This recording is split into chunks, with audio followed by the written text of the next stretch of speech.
Hey everyone, Tom Cornelius here, application engineer at 3M.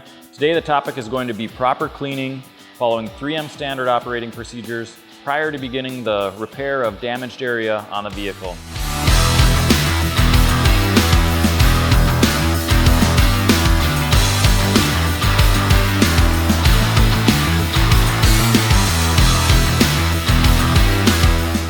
It's important to remember to wear your proper PPE. You can see today I'm wearing a pair of protective gloves, I have a respirator as well as safety glasses.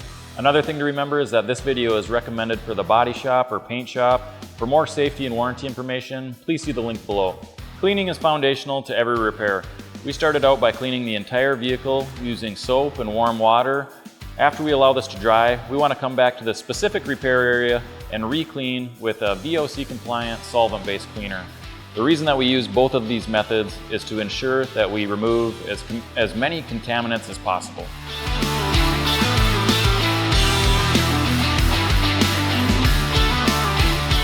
Well, that concludes our cleaning video following the 3M standard operating procedures as we follow through repairing damage on the vehicle. If you like this video, please feel free to share it. You can comment, you can hit the like button. If you want to see more like it, check out the 3M Collision Repair Academy. Thank you.